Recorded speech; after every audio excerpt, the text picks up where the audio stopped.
Everyone, so আশা করি সবাই ভালো আছেন। সো সবাই এখন এআই দিয়ে কিন্তু আপনার চ্যাটবট বানাচ্ছে, রাইট?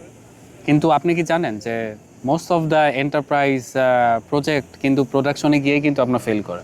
কারণটা কিন্তু টেকনিক্যাল না, কারণটা হচ্ছে কি অনেকটা সিকিউরিটি। ওকে, সো যখন আপনার এআই মডেল ভুলভাল কোনো তথ্য দিবে বা কোম্পানির কোনো সিক্রেট ডেটা যখন লিক করে দিবে, তখন কি পুরো প্রজেক্টে কিন্তু একটা রিস্কের মধ্যে পড়ে যায়। সো আজকে ভিডিওতে আমরা আলাপ আলোচনা করবো কি আমরা এআই গার্ড রেইলস, সেটা নিয়ে আমরা আড্ডা দিব। ওকে, যেটা কি যা একটা কি প্রোটোটাইপকে আপনার কি সত্যিকারের আপনার এন্টারপ্রাইজ সিস্টেমে আপনার রূপান্তর করতে পারে। ওকে, সো আশা করি ভিডিওটা আপনারা মনোযোগ দিয়ে দেখবেন। যারা আমার চ্যানেলে নতুন তাদের সবাইকে স্বাগতম।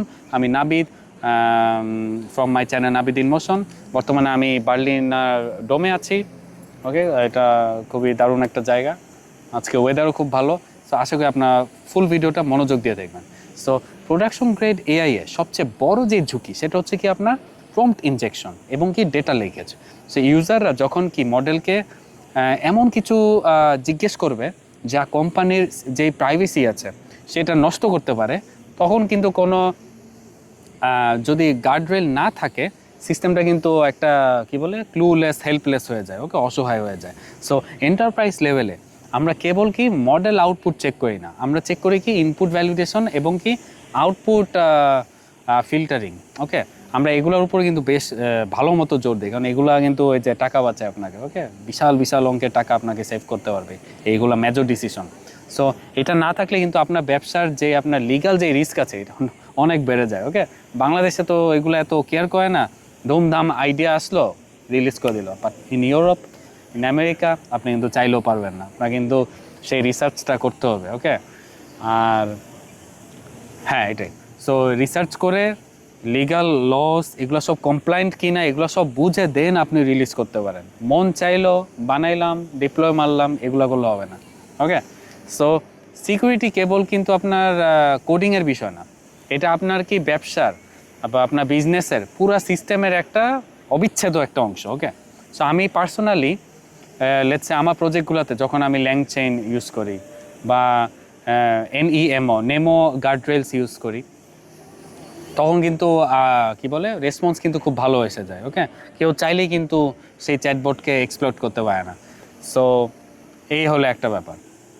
আর আপনি যদি একটা প্রোডাকশন গ্রেড এআই সিস্টেম বানাতে চান, হ্যাঁ আপনি যদি প্রোডাকশন গ্রেড এআই সিস্টেম বানাতে চান, তাহলে কিন্তু আপনাকে একটা কি গার্ড রেলের একটা লেয়ার বানাতে হবে। ওকে, ওইটা ছাড়া কিন্তু আপনার সিস্টেম কিন্তু রিস্কে পড়ে যাবে। আর এখানে পোকা। ওকে, সো আপনার রিস্কে আশা করি কেউই পড়তে চায় না, রাইট? সো আপনাকে গার্ড রেল যে লেয়ার আছে সেটা কিন্তু আপনার সেট করতে হবে। সো মডেলের আউটপুট আপনার ইউজারকে দেখানোর আগে এই লেয়ারটা কিন্তু আপনার চেক করা খুবই জরুরি, যে আপনার সেটি আপনার কোম্পানি পলিসি অনুযায়ী ঠিক আছে কি না। ওকে, ফার্স্ট এটা কিন্তু চিন্তা করবেন। দেন আমরা এখানে কি অটোমেটেড একটা ইভ্যালুয়েশন পাইপলাইনও আমরা ব্যবহার করতে পারি, যেটা কি করবে মডেলকে রিয়েল টাইমে আপনার কি মনিটর করতে পারে। আর দেন আমরা আরেকটা জিনিস করতে পারি কি, টেস্টিং ছাড়া আমরা প্রোডাকশন গ্রেড যখন আমরা চিন্তা করব এটা কিন্তু কখনোই সম্ভব না। সো আমরা যেটা করতে পারি, আমরা আমরা কি রেড টিমিং নিয়ে চিন্তা ভাবনা করতে পারি। অর্থাৎ কি আপনার সিস্টেমকে হ্যাক করার চেষ্টা করতে হবে। সো আপনার মডেল কতটুকু সেফ তা বের করার জন্য একটা অটোমেটেড ইভালুয়েশন বা ইভালস, ওকে EVALS, ইভালস, সেটা কিন্তু আমরা সেট আপ করে ফেলতে পারি। ওকে, এবং এটা খুবই জরুরি। সো সামারি আমি যদি বলি, সামারি হচ্ছে যে শুধু এআই বানানোই কিন্তু আপনার শেষ কথা না, সেটাকে আপনার নিরাপদ করাটাই হলো কি আপনার আসল আর্কিটেকচার। ওকে, আপনি যদি এই ধরনের প্রোডাকশন গ্রেড এআই আপনি শিখতে চান, তাহলে আপনি আমার চ্যানেলে যেসব প্লেলিস্ট আছে সেই প্লেলিস্টগুলো আপনারা দেখতে পারেন। তাহলে আশা করি আপনাদের কনসেপ্ট ভালো হবে। আর অনেকেই আমাকে কোশ্চেন করে যে ভাই কোন প্লেলিস্ট থেকে শুরু করবো, আপনার তো অনেক প্লেলিস্ট, জাস্ট শুরু করেন। আই মিন যেটা পড়ে আপনার কাছে বেসিক মনে হয়, যেটা আপনার কাছে কঠিন লাগছে, আপনি একটা এপিসোড ওপেন করেন, যদি দেখেন যে আপনার বুঝতে সমস্যা হচ্ছে দেন আপনি স্কিপ করে ফেলান, সমস্যা তো নাই, রাইট? সো আপনার আমার মেশিন লার্নিং ফান্ডামেন্টালসের একটা প্লেলিস্ট আছে, দেন সহজ কথায় এআই এর একটা প্লেলিস্ট আছে, দেন অনেক বেসিক প্লেলিস্ট আছে। আপনার সেগুলো থেকে শুরু করেন না, বাট শুরু করেন।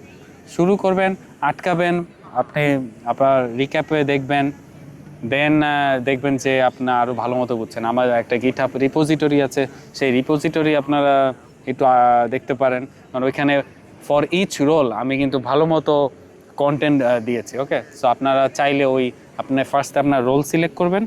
লেটস আপনি এলএলএম ইঞ্জিনিয়ার হতে চান, সো এলএলএম রোল সিলেক্ট করে এলএলএম এর জন্য যেসব আপনার প্রি রিকুইজিট আছে সব আপনার শিখেন, দেন প্রজেক্ট করেন, তাহলে আপনি মার্কেট রেডি হবেন। আপনি যদি খালি কান্নাকাটি করেন আমি জব পাই না, সিলেকশন হয় না, এগুলো ভুল। আপনার গ্লোবাল স্ট্যান্ডার্ডের কথা চিন্তা করতে হবে। বাংলাদেশের জব যদি স্যালারি খারাপ হয়, আপনি বাইরে রিমোট জব অ্যাপ্লাই করেন, দেখবেন রিমোট জবের অভাব নাই। সো আপনাকে গ্লোবাল ইঞ্জিনিয়ার ফার্স্টে হইতে হবে। গ্লোবাল ইঞ্জিনিয়ার হওয়ার পর আপনি চিন্তা করবেন যে হ্যাঁ এবার আমি রিমোট জব অ্যাপ্লাই করবো। সো এই আর কি। সো আপনাদের স্কিলগুলোকে আপনার আপ টু ডেট করেন। আর আপনার দিন শেষে আপনি যদি মাস্টার অফ নান হন তাহলে কিন্তু আবার বিপদ। যে কোনো একটা রোল আপনি সিলেক্ট করেন এবং সেই রোলে আপনি প্রো হওয়ার চেষ্টা করেন। ওকে, এটাই আমি বলবো। আপনি একই সাথে সব কিছু হইতে যাবেন তাহলে কিন্তু আপনি গোলায় ফেলবেন। ওকে, যে কোনো একটা ধরেন আমি for example computer vision engineer হতে চাই, তো আমি কম্পিউটার ভিশন রিলেটেড ফার্স্টে আমার কি কোর, আমার ফান্ডামেন্টালস, এগুলো সব আমি ক্লিয়ার করব। দেন এটা স্পেশালাইজেশন যেসব আপনার স্কিল আছে সেগুলো দেখব। দেন আমি দেখবো স্টেট অফ দ্য আর্ট, বর্তমানে কি প্র্যাকটিস হচ্ছে সেগুলো ফলো করতে। এগুলা সব কিছু প্রিপারেশন নেওয়ার পর দেন আমি যখন দেখবো যে হ্যাঁ এখন আমার সিভি ঠিক আছে, আর সিভিও আমরা 5-6 পেজ বানাবো না, এক পেজের মধ্যে কনসাইজ সব কিছু আমরা আটাবো। দেন আমাদের যদি পোর্টফোলিও ওয়েবসাইট থাকে সেটাতে আমরা এক্সপ্যান্ড করে করে আমরা প্রতিটা জিনিস আমরা ডিটেলসে শেখাতে পারি, দেখাতে পারি। ওকে, বাট এক সিভির মধ্যে আমরা যদি সব কিছু রিলেভেন্ট ইরিলেভেন্ট জিনিস আমরা ডাম্প করে দেই তাহলে কিন্তু আসলে দেখবেন যে আপনাদের বুঝতে কিন্তু অনেক সমস্যা হবে। ওকে, কারণ আপনারা নিজেরাও কনফিউজ হয়ে যাবেন, প্লাস আপনাদের যারা রিক্রুট করতে চাবে তারাও কনফিউজ হয়ে যাবে যে ভাই তুই আসলে কিসে প্রো, এটা আসলে বোঝা খুবই টাফ। সো আপনার জব পজিশন অনুযায়ী আপনার কিন্তু রিকোয়ারমেন্ট চেঞ্জ হয় এবং সেই রিকোয়ারমেন্ট অনুযায়ী আপনার কিন্তু সিভি আপডেট করতে হয়। বা তার মানে এইটা বলছি না যে আপনি সিভিতে সব এমন জিনিস দিয়ে রাখবেন যেটা আপনারা জানেনই না, এটাও কিন্তু রং।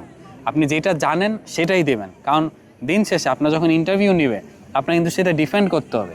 যদি দেখে যে আপনি দিলেন এটা, লেটস আপনি ট্রান্সফর্মার স্কিল দিয়েছেন, আপনি ট্রান্সফর্মার আর্কিটেকচার বানাতে পারে, আপনাকে জিজ্ঞেস করলো ওকে তাহলে আমাকে মাল্টি হেড অ্যাটেনশন কীভাবে কাজ করে বলো, আপনি বলতে পারলেন না, এটা কিন্তু সিরিয়াসলি মানে এটা লজ্জার ব্যাপার, রাইট? আপনার মাল্টি হেড অ্যাটেনশন কী, সেলফ অ্যাটেনশন কী, পজিশনাল এনকোডিং কী, এগুলো যদি আপনি না বলতে পারেন তাহলে আপনি কেন ট্রান্সফর্ম আর্কিটেকচার লিখলেন যে আপনি আপনার সিভিতে? Doesn't make any sense. So যেটা আপনি পারেন সেটাই দিবেন, কোনো ভুগিচুগি করবেন না, কোনো আননেসেসারি জিনিস দেবেন না। কোম্পানি রিকোয়ারমেন্ট বোঝার চেষ্টা করবেন, রিকোয়ারমেন্ট অনুযায়ী যদি পারেন প্রজেক্ট দেখান তাহলে আরও আপনার ইন্টারভিউ কল লেটস আপনি এনার্জি কোম্পানিতে অ্যাপ্লাই করছেন, সো এনার্জি কোম্পানি কী পছন্দ করে একটু রিসার্চ করেন, দেন ওই রিলেটেড প্রজেক্ট বানান, তাহলে আপনি রিলিভেন্ট। ওকে, তাহলে আমি 5টা সিভি দেখবো, যখন দেখবো আমার এই সিভিতে এনার্জি নিয়ে আছে এবং আমার কোম্পানি এনার্জি, আমি আপনাকে ইন্টারভিউ কলে ডাকবো। সো এই ব্যাপারগুলো খুব ইম্পর্টেন্ট, যেটা ফ্রেশাররা অনেক মিস করে। তারা করে কি 5-6টা জেনারেলাইজড অ্যাপ বানায় বা প্রজেক্ট বানায়, দেন ওইটা দিয়েই আপনার সব সিভিতে একই সিভিতে সবগুলো দিয়ে ডিফারেন্ট জব রোলে তারা অ্যাপ্লাই করে, which is very wrong. So এটা আপনারা করবেন না। সো এই বলে আজকে ভিডিও শেষ করছি, দেখা হবে অন্য একটা ভিডিও। তারা বাই বাই।